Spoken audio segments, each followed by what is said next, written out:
এ কথা শুনে শাহজাদার বুক কেঁপে ওঠে, হাত পা হিম হয়ে যেতে থাকে, শরীর অবশ হয়ে আসতে লাগল।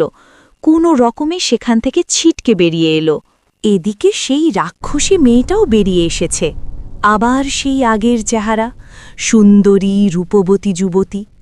শাহজাদাকে ভীত সম্ভস্ত দেখে সে হাসল, বলল, অমন করে ভয়ে কাঁপছ কেন তুমি? শাহজাদা বলল, আমার মনে হচ্ছে শত্রুর আস্তানায় এসে পড়েছি আমি।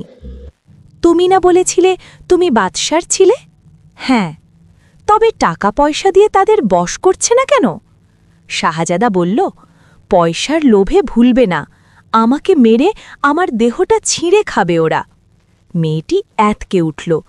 তবে কি শাহজাদা সব জেনে ফেলেছে, সব শুনে ফেলেছে তাদের কথাবার্তা? তাহলে তো ওকে ভুলিয়ে নিয়ে যাওয়া যাবে না ঘরে। সে এখন এখানে একা। শাহজাদার কাছে মারাত্মক শিকারাস্ত্র আছে।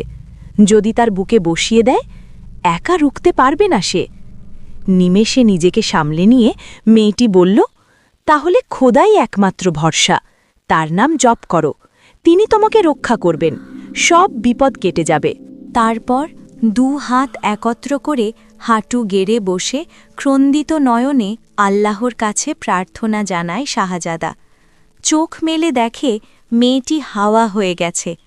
যাই হোক, অনেক পথ ঘুরে ঘুরে অবশেষে প্রাসাদে ফিরতে পারল শাহজাদা। বাবার কাছে আগাগোড়া সব বৃত্তান্ত খুলে বলল। সব শুনে বাদশাহ উজিরের গর্দান নেবার হুকুম দিল।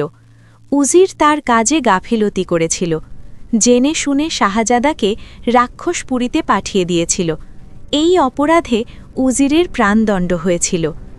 এই কাহিনী বলে বাদশাহ ইউনানের উজির বলল, আমার যদি কোনো বদ মতলব থাকে, আমিও আপনার কাছে সমুচিত দণ্ড পাব, এবং সে দণ্ড মাথা পেতে নিতে হবে।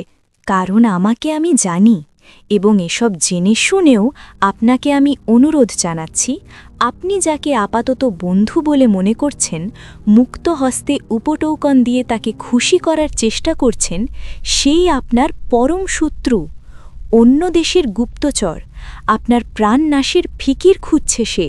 তার অসাধ্য কিছুই নাই। সামান্য একটা লাঠি হাতে ধরিয়ে আপনার দুরারোগ্য ব্যাধি সে সারিয়ে দিয়েছে, জাদুমন্ত্রের মতো। যদি মনে করে অতি তুচ্ছভাবেই সে আপনার মৃত্যুও ঘটাতে পারে।